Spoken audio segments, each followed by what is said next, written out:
No to ako, chápeš? Aha. Lebo držím v rukách. Tak alebo tak nadvihni ten papier. To mi nevyšlo.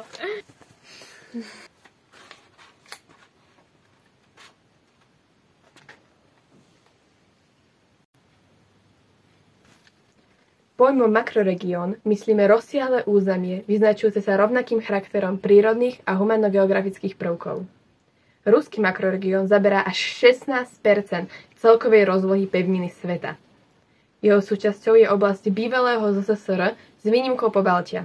Je to teda samozrejme Rusko, ale patrí sem tiež aj Bielorusko, Ukrajina, Moldavsko, ďalej oblasť Zakaukazska a štáty Strednej Ázie. Samotný názov makroregiónu hovorí o významnom postavení Ruska v tejto oblasti sveta. Dominantné Rusko je najväčším štátom sveta. Pokrýva viac ako 1/9 všetkej súše na Zemi. Na porovnanie so Slovenskom, do Ruska by sme Slovensko zmestili približne 350 krát. Aj keď má väčšinu územia v oblasti Severnej Ázie, zvykne sa zaraďovať do Európy, a to vďaka faktu, že tam sa nachádza jadro Ruska. Je to jadrová oblasť, čiže žije tam väčšina obyvateľov. Siaha k pobrežiam asi 11 morí, ale považuje sa primárne za kontinentálnu mocnosť, a to kvôli tomu, že väčšina jeho pobreží sa nachádza v chladnej oblasti Arktídy a bývali nedostupné pre lodnú dopravu. Globálne otepľovanie však túto situáciu môže výrazne zmeniť. Zaujímavosťou je, že ruský makroregión v sebe zahŕňa až 11 časových pásiem, samotné Rusko okolo 10. Príroda tohto makroregiónu je veľmi pestrá. Na európskej časti skôr hornatá, na rozdiel od azijskej časti, ktorá je pokrytá nížinami a bažinami. No na veľkých plochách územia je trvalo zamrznutá pôda, ktorou súčasťou je aj severný klimatický pól. Je to najchladnejšia obývaná oblasť a najchladnejšie mesto je Oymyakon. Počas zimných mesiacov teplota môže klesnúť až na minus 60 stupňov Celzia a v roku 1926 to bola nameraná teplota minus 70 stupňov Celzia. Pokiaľ niekto v tejto oblasti ukradol niekomu inému čiapku, takmer mu podpísal rozsudok smrti. Veľkú časť makroregiónu ovplyvňujú kruté podmienky kontinentálneho typu podnebia. Až 1/3 územia zaberajú bezotokové oblasti. Ruský makroregión obývajú najmä Slovania, konkrétne Rusi a Ukrajinci. V Strednej Ázii avšak dominujú turecké národy. Čo sa týka národnostnej štruktúry Ruska, ruská spoločnosť je veľmi pestrá. Neruské obyvateľstvo obýva 1/5 územia. Na celom území Ruska sa používa až neuveriteľných 30 rôznych jazykov. Je to výsledok podmanenia pôvodných národov obývajúcich danú oblasť, napríklad Tatárov, Rusmi. Najpestrejšie je to však práve na Kaukaze. Náboženstvo má v makroregióne veľký vplyv. U Slovanov prevažuje pravoslávie. V Rusku samotnom je pravoslavná vyššia polovica obyvateľstva. Vysoký podiel je ale aj neveriacich v dôsledku komunizmu. V Rusku je asi 10% obyvateľov bez vierovyznania. V Strednej Ázii dominuje islám, konkrétne suniti. Je to asi 5% obyvateľov Ruska. Celkovo náboženské zloženie Ruska je veľmi pestré. Okrem spomenutých náboženstiev by sme ale našli aj podporovateľov ďalších 70 vierovyznaní a siekt. Ako aj Ukrajina, Rusko sa pasuje s problémami demografického vývoja. Nie je veľmi priaznivý. Populácia oboch krajín totiž výrazne ubúda. Môže za to emigrácia, nízka pôrodnosť a vyššia úmrtnosť. Ukrajina je dlhodobo jedným zo štátov s najvyššou úmrtnosťou na svete. V Rusku sú ďalším z dôvodov zlé sociálne podmienky, ale aj veľmi zlý zdravotný stav obyvateľov. Ten súvisí aj s rozšíreným alkoholizmom. Čo sa týka stredoázijských republik, tie majú naopak pôrodnosť vysokú. V makroregióne je pomerne nízka stredná dĺžka života, teda nádej na dožitie sa určitého veku, a je výrazný rozdiel v úmrtnosti mužov a žien. Muži sa dožijú v priemere okolo 65 rokov, zatiaľ čo ženy až 75. Životná úroveň je veľmi rozdielna. Nájdeme obrovské rozdiely medzi mestom a dedinou. Malá časť obyvateľov je veľmi bohatá, napríklad skupinka oligarchov, najväčších boháčov sveta. Väčšina obyvateľov ale žije skromne.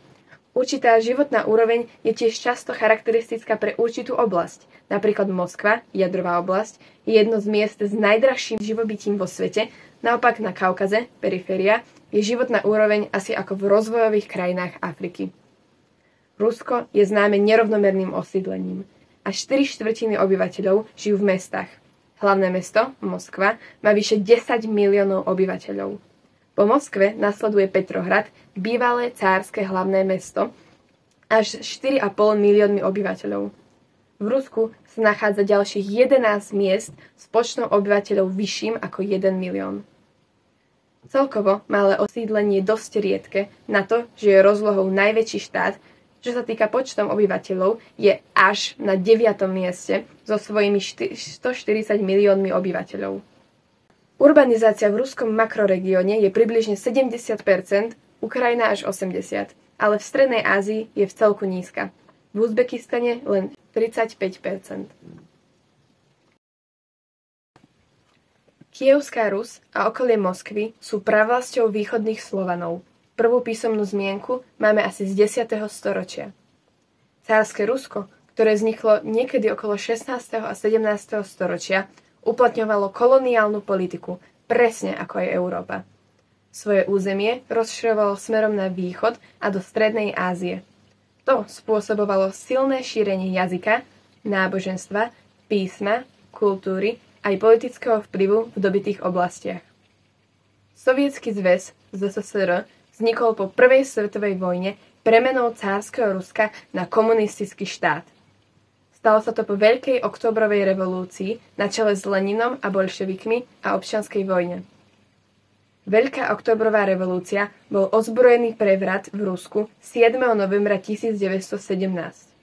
Predchádzala jej pomerne pokojná februárová revolúcia, ktorá dala ľuďom nádej na vytvorenie ruskej demokracie.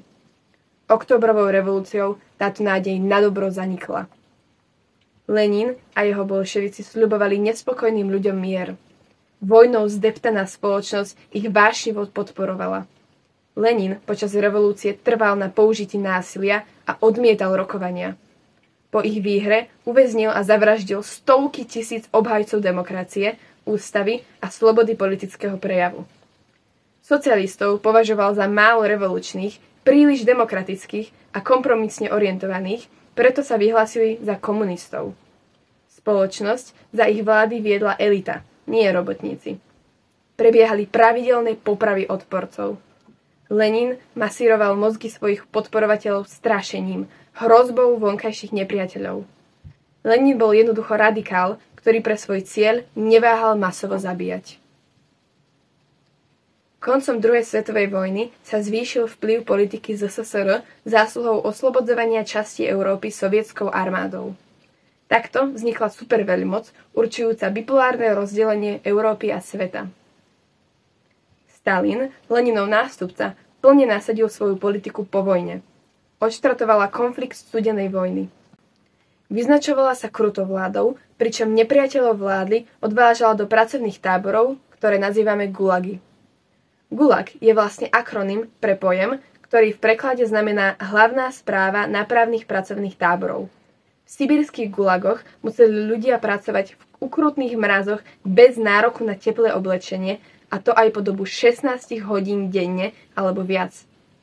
Jeden z najväčších stavbárskych projektov, ktorým efektívne využívali svojich väzňov, bol Bielomorský Baltský kanál.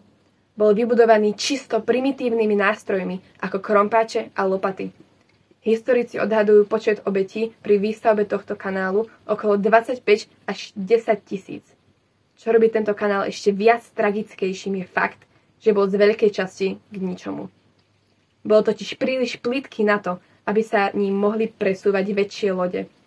Vedecké odhady celkového počtu úmrtí v gulagoch v období od roku 1918 do 1956 sa pohybujú v rozmedzi 15 až 40 miliónov ľudí.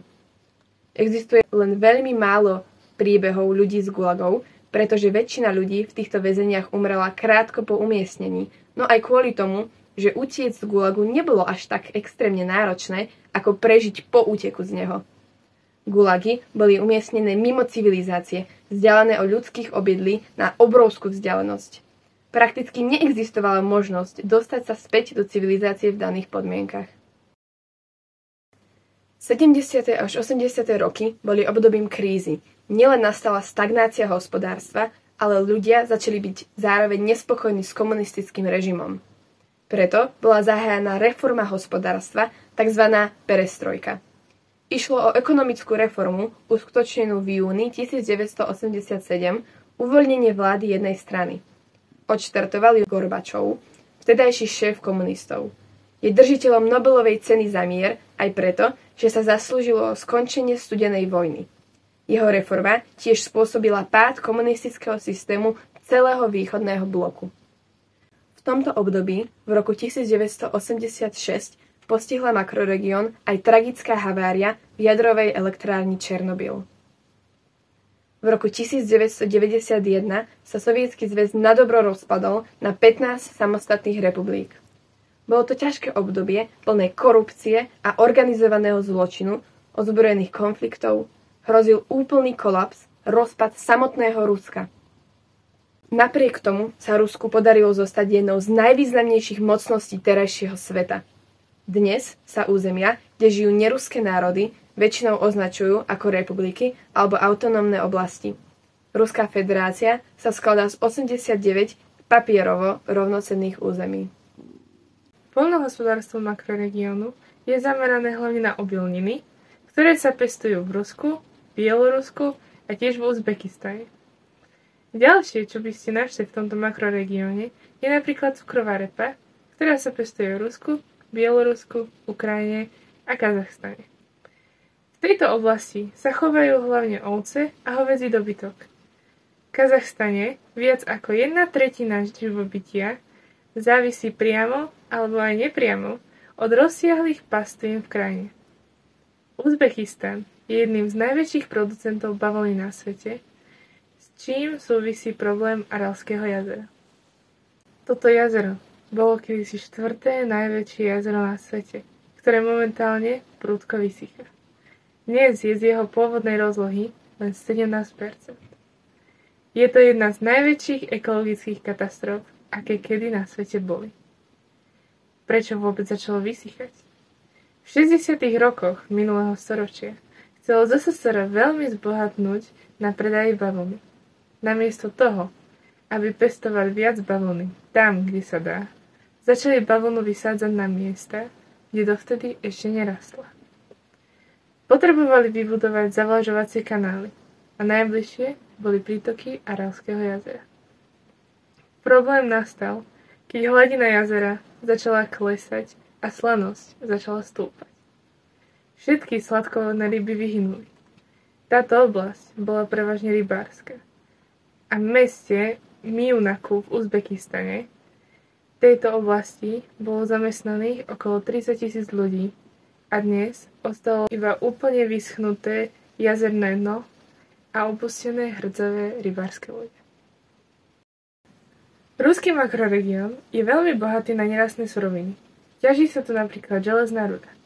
Tento región je tiež významný ťažbou ropy a zemného plynu. Na Ukrajine sa nachádza najväčšia koncentrácia mangánovej rudy na svete. Bielorusko má svetovo významné zásoby draselných solí. Rusko má 6,2% svetovej produkcie zlata. Toto ho spravilo 5. najväčším producentom na svete. V Kazachstane nájdeme jedny z najväčších chromových baní na svete. V Rusku sa nachádza oblasť nazývaná Čukotka, ktorá je druhým najväčším regiónom v Ruskej federácii na nerastné suroviny. V tejto oblasti sa nachádza jedno jediné mesto Anadyr, keďže ostatné obce nie sú dostatočne veľké na to, aby sa nazývali mestami, keďže je to jeden z najmenej osídlených kútov sveta. Teplota tu môže klesnúť až na -50 stupňov Celzia.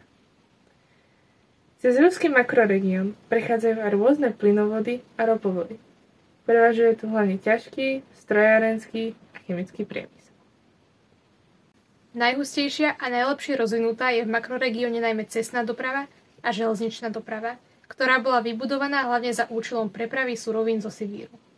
Dopravná sieť je najhustejšia v európskej časti. A to nielen preto, že je hospodársky rozvinutejšia, a sú v nej významné hospodárske centrá, no ide aj o to, že prírodné podmienky zvyšku Ruska sú neúprosné. Lodná doprava, ktorá je tiež veľmi podstatná pre makroregión, sa napríklad stretáva s problémom zamrzajúcich prístavov, do ktorých sa niekedy počas dlhých zím loďou nedá dostať. Rieky na Sibíri sú splavné iba 3 mesiace v roku. Medzi najrozvinutejšie oblasti makroregiónu patrí oblasť Moskvy, ktorá je ako hlavné mesto Ruska dôležitým ekonomickým, politickým, priemyselným a kultúrnym centrom. Južný Ural a oblasť okolo rieky Volga sú tiež významné priemyselné oblasti. V Ukrajine je to napríklad konurbácia Donbas, ktorá sa zameriava najmä na ťažbu nerastných surovín, strojárstvo, hutníctvo a chemický priemysel, a tiež Krym, strategicky významné miesto okupované Ruskom. Naopak slabo rozvinuté sú oblasti Zakarpatskej Ukrajiny. V nej prevažuje poľnohospodárstvo a životná úroveň je veľmi nízka. Ďaleký východ je aj napriek bohatým zásobám nerastných surovín paralizovaný zlými prírodnými podmienkami nevhodnými pre život. V oblasti Kaukazu a Zakaukaska vyniká len Azerbajdžan vďaka svojej produkcii ropy. Aj napriek hospodárskej zaostalosti majú ale tieto oblasti veľký potenciál pre rozvoj cestovného ruchu. Vynikajú totiž jedinečnou prírodou a historickými pamiatkami, ktoré sú naozaj unikátne aj vďaka svojej kombinácii vplyvu viacerých ázijských kultúr. V tejto oblasti sa nachádzajú aj viaceré mestá, ktoré sú zapísané v zozname UNESCO, ako napríklad Samarkand, Buchara, Chiva alebo aj Teherán, ktoré sa nachádzajú na tzv. Hodvábnej ceste. Hodvábna cesta je staroveká a stredoveká obchodná cesta, ktorá spájala Čínu s rímskou a byzantskou ríšou. Vznikla v 2. storočí pred našim letopočtom z iniciatívy dynastie Han a zanikla v roku 1453 z toho dôvodu, že Osmanská ríša zahájila blokádu na obchod so západom. Touto cestou sa prevážali čínske technické vynálezy, ako napríklad papier, hodváb alebo aj porcelán. Križovala púšte a nehostinné územie a obchodníci sa pohybovali v malých skupinkách a využívali služby miestnych sprievodcov, keďže presun bol ťažký a rýchlosťou, ktorou sa presúvali, bolo iba 20 km za deň. Od pádu Sovietskeho zväzu však zažíva ruský makroregión ťažkú ekonomickú krízu. Z len relatívne nedávno obrovskej a vplyvnej veľmoci sa postupne stáva oblasť, ktorá klesá nielen v rebríčku svetového hospodárstva, ale napríklad v prípade Ruska aj v očiach väčšiny ostatných krajín sveta. V roku 2022 kleslo HDP Ruska o 2,1%. A aj napriek tomu, že Rusko všetkých šokovalo vzrastom HDP v roku 2023 až o vyše 3%, k čomu pravdepodobne najviac prispelo zvýšenie vojenských výdavkov, jeho hospodárske problémy stále pretrvávajú. Určite k tomu neprispel ani v súčasnosti najväčší problém makroregiónu, a tým je ruská invázia na Ukrajinu. Rusko sa odvtedy stalo terčom obrovského množstva sankcií. Európska únia obmedzila príjem fosilných palív z Ruska, v dôsledku čoho klesol príjem z Ruska z ropy z januára 2022 do januára 2023 o viac ako štvrtinu. Ďalej Európska únia, Austrália a iné krajiny G7 zablokovali rezervy Centrálnej ruskej banky vo výške 300 miliárd eur. Taktiež až 70% aktív ruského bankového systému podlieha sankciám. Obmedzil sa tiež dovoz určitých produktov do Ruska a tiež vývoz niektorých výrobkov z Ruska. Európska únia sa snažila zoznam zakázaných výrobkov navrhnúť tak, aby sa maximalizoval negatívny vplyv na ruské hospodárstvo, no zároveň zredukovali dôsledky pre podniky EÚ a bežných občanov. Cieľom sankcií je totiž oslabiť schopnosť Ruska financovať vojnu. Nie sú zamerané na ruskú spoločnosť. Z tohto dôvodu sú z uložených reštriktívnych opatrení vylúčené oblasti ako potravinárstvo, poľnohospodárstvo, zdravotníctvo a lieky. Aj napriek týmto opatreniam však nemôžeme povedať, že by ruská spoločnosť dôsledky vojny nepociťovala. Na druhej strane je tu tiež Ukrajina, ktorá už dlhšiu dobu čelí ruskej ofenzíve a od 24. februára 2022 aj vo forme vojenského konfliktu. Veľká časť jej územia je neustále ničená.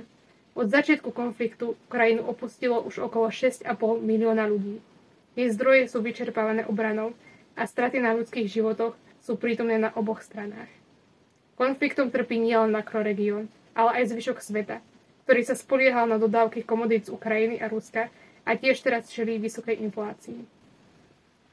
Ďalším z problémov makroregiónu je prítomnosť veľkého množstva rôznych etník, medzi ktorými vznikajú nezhody, častokrát prerástajúce až do ozbrojených konfliktov a dochádza k vzniku samozvaných republik, najmä v oblasti Zakaukazska. Nimi sú napríklad Náhorný Karabach, ktorý leží na území Azerbajdžanu, no 95% jeho obyvateľstva tvoria Arméni.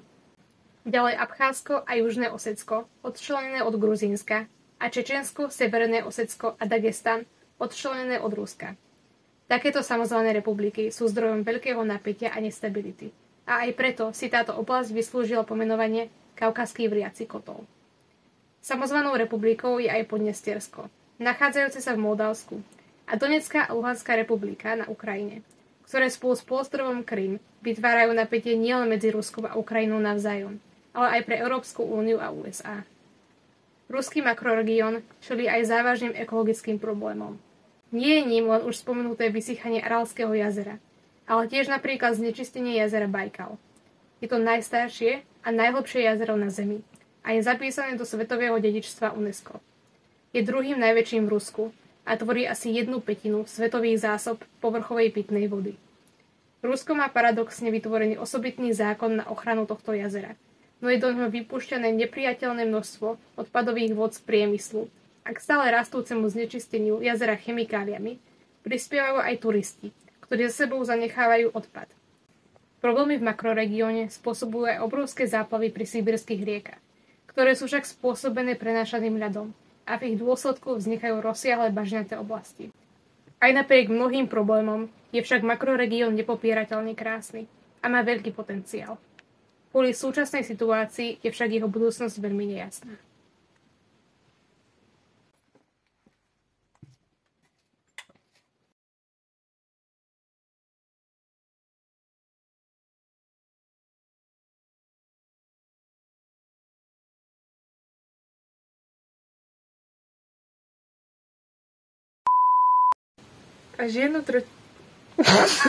Kijevská Rus a okolie Moskvy sú pravlasťou výchovných. 1/3 územia. Aj tragická havária. Havária? Problémy v makroregióne spôsobujú aj obrovské záplavy pri sibírskych spôsobené prenášaným ľadom a v ich dôsledku vznikajú problémy v makroregióne spôsobujú aj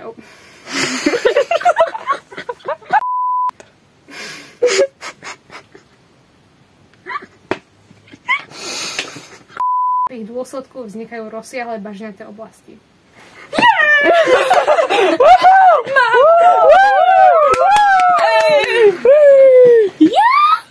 Dobre. Neviem, či si pamätáte online vyučovanie, ale toto je že vrch. Toto je spodok. Tell me why. Ain't nothing but a heartache. Tell me why. Ain't nothing but a mistake.